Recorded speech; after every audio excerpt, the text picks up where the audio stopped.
They bought a home with the intention to refinance and now they're stuck. Yeah, that's really unnerving. We'll talk about that along with 102 affordable apartments near the Great Mall are being popped open today, or I think last week. And then mortgage rates are coming down slightly, and what you get for $1 million and the inventory across the 10, 12 Bay Area counties. Let's get moving quick.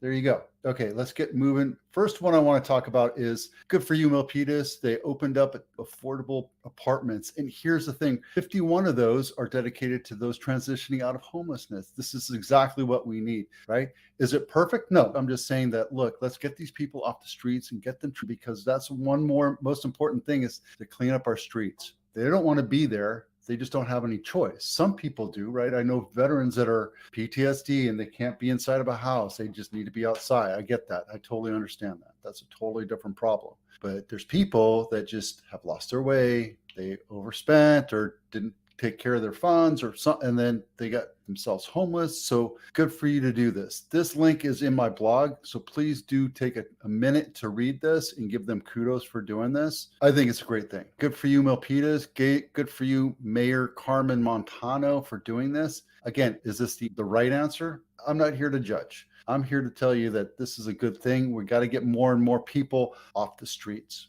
Right? Santa Clara County says there's only 7,000 or 8,000 people, and I can tell you that there's a whole lot more. And this is a small dent. It's a good start. Okay, today's mortgage rates are coming down just a little tiny bit, which is a good segue because next article is very frustrating to me. You can still buy a house. You can get it lower. You can get it at 5% if you really push. This one right here, this is not a jumbo. It doesn't look like. Let's see what they say here. You can buy this stuff down. These points right here is to get it to here. You probably double it and drop it down a little bit more. So something to be aware of. They bought a home with the intention to refinance. Now they're stuck. I know that lenders were being pushed on this, and lenders were pushing the public on this. They have these ones called a 3-2-1 buy down and all these other things. And I think they're bullshit. I held my tongue about it because it was the same thing as the pick a pay or the negative amortization or what have you.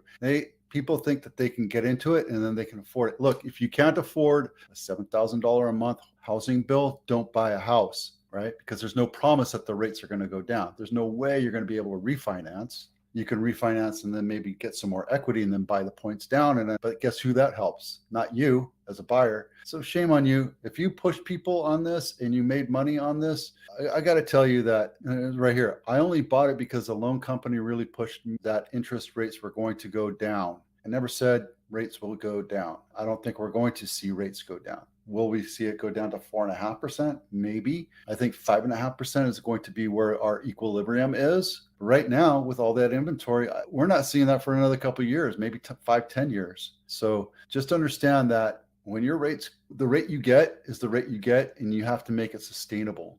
If you can't afford your monthly payment, don't buy that house. Know what it's going to cost and talk to the lender, and a good lender will walk you through every cost, everything, and don't assume that it's going to go down. Cost of living will not go down, guys. It will not go down. So if you have questions about this, give me a call. I'll walk you through it.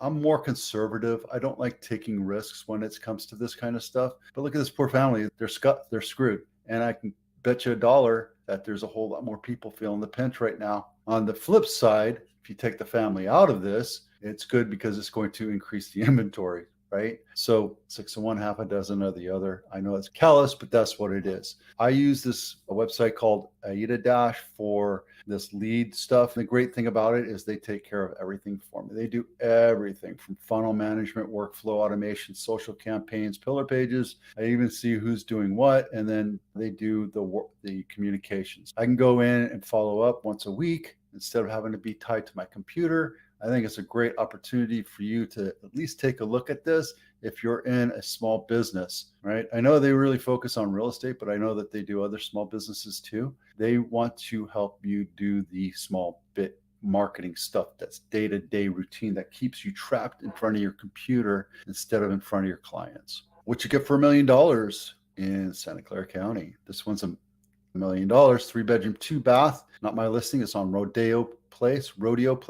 1,176 square feet, built in 1976, guys. This is crazy. By Andrew Hill High School. The one Positive thing I can tell you is it's in a cul-de-sac, even though it's Rodeo Place. Should have been Rodeo Court. Yep, there's Andrew Hill High School right here. Here's the home buyer's checklist. Guys, if you're looking for houses, this checklist helps you compare all the houses you look at for that day. It goes up to 5, I think, but you can add columns. It's pretty easy. Walks you through so you can take a look at each house. If a house has a new kitchen and the next house doesn't, or this house has air conditioning and this one doesn't, this one has a pool and this one doesn't. When you're looking at 5 or 6 houses, it's easy to get confused as to which houses you're looking at or which ones you're trying to remember. So this one will help you walk through that whole process. What is this? This is what you get for $2 million. And I picked this one mostly because it's on, but I like the seat. I'm not a big fan of that being your first picture you look at, but it was eye-catching, so maybe that has something to do with it. 4-bedroom, 2.5 bath, built in 1974, 1973, 1974 square feet. This is a multi-level, tri-level. I just sold one of these. I think they're fantastic homes. They're fairly well built. They give you a lot of room and a lot of different spaces so that you have privacy if you have a lot of people in your family. That's the downstairs, that's the upstairs, and then that's up here is typically there's a bathroom back here, and that would be a bar or a closet. Yep, there you go. Right here, it's right next to this park. This is a great little park, and this is Camden Ave. There's a nice, really tall hill there, so you're up in the Almaden Hills. It's a great property. It's been on market 54 days. 12 Bay Area County months of inventory. We're looking, everything's starting to come down. Obviously, this one is Napa. Napa's the best buy out there. We always talk about going to Napa if you're looking for a great buy. I think Napa has been postage stamp as the second home capital of the Bay Area. And this other one is San Benito. San Benito actually popped up. I want to point that out real quick. San Benito had a tough couple months, and mostly because I think they're starting to work on 25. 25 is the highway that gets you from 101 to Hollister. They're starting to work on it, but it's getting slower and slower. So during the summer months, it makes it really difficult. They'd rather stay in Santa Clara, go to San Martin or Morgan Hill if they're going to do that drive. And some people are even choosing to go to Salinas versus Hollister because it's a little bit further, but it's a lot faster. And again, we're not in a buyer's market. We're in a steeply depressed seller's market, mostly because there's a lack of inventory and rates are high, but people are not willing to give away their house, right? So you need to have 6 months of inventory.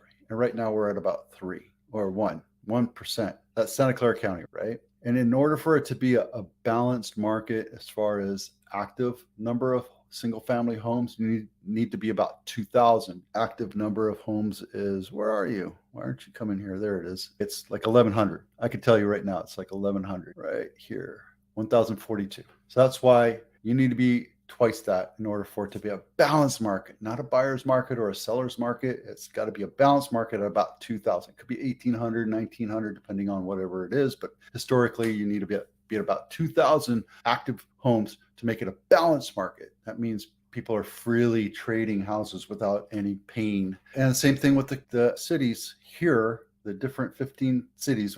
There's more than 15 cities in Santa Clara County, right? Los Altos Hills and East Palo Alto and all that other stuff. And you're looking at mostly everything is under 2 months supply. So guys, it's still a seller's market. There you go. All right. If your lender's telling you that rates are going to come down, so buy now and you can refinance later, that's a scary thing to think about. Seriously. And good for you, Milpitas, with the 102. Keep going. 102 new units for low-income housing. Keep